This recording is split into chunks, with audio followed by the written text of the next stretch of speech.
Abakulembeze mu disitulikiti y'Empigi nga bakulembeddwamu omubaka wa Mawokota North Amelia Kyambadde ne ssentebe wa disitulikiti Joseph Kawuki akawungeezi k'eggulo baakamazeeko nga balambula eddwaliro ly'Empigi Health Center okulaba embeera mwe liri. Okutuuka okugenda okumanya ebifa ku ddwaliro lino kyavudde ku maloboozi agazigawulirwa ng'abalwadde ku ddwaliro bwe basabibwa ssente okusobola okufuna obujjanjabi ekimenya amateeka anti eddwaliro lya gavumenti. Bano basoose kuba lukiiko olwetabiddwamu abasawo n'atwala ebyobulamu Empigi Dr. James Batte mwe baateeredde akulira eddwaliro lino Wuma Luddumba ku Nninga annyonnyole ensonga lwaki bajjako abalwadde ensimbi. Oba ayingidde mu ofiisi waati n'awulira amawulire naye era kyemmanyi wadde abadde tannajja mu ofiisi abadde olumunuuza atera okawulirako allegation nti eddwaliro lyaffe wano waliwo ekitatambula bulungi.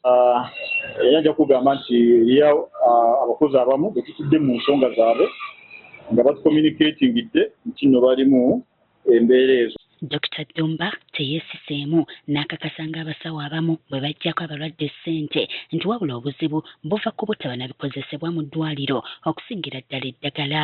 Olumu tufuna okulwawo okuva mu batusiika eddagala ly'aba National Medical Stores.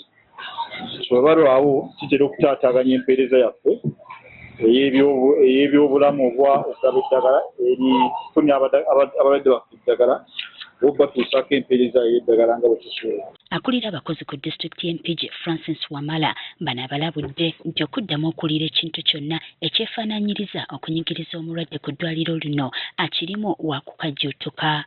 Ababadde bakola ekyo nga tebali muffe obatwalira amawulire gano,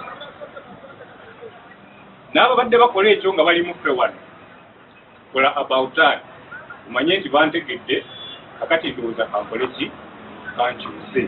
Wano n'abasawo we bafunidde omukisa okulaga embeera embi mwe bakolera omuli okusula obubi so nga waliwo n'abeesomye okubabbako ettaka lyabwe ababatadde ku bunkenke. Obutuuze bwaffe oba obw'ettaka wanene ku kitundu abali mu kitundu bakimanyi abasinga nti nno ng'eddwaliro tukyalina obuntu obumulumulu bwe tugonjoola ne balirwana abaffe obwekuusa kuki ku nsonga z'ettaka. Ensonga ezo zitera okusumbuwa abasawo baffe abasula mu bitundu ebyo baneebaze balowooza nti nno byabwe. Omubaka Amelia Kyambadde abasawo abajjako abalwadde ssente abaddiddemu nti olumu embeera yebasindiikiriza olw'obutaba na bikozesebwa.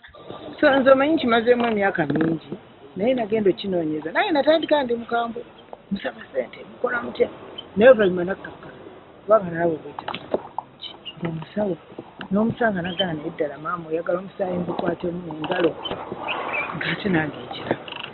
Kati wano abakulembeze we basinzidde ne balaajanira gavumenti nti Empigi Health Center 4 okugisuumuusa etuuke ku mutendero gw'eddwaliro osanga kinaayambako mu kumalawo ebikolwa ebikyamu.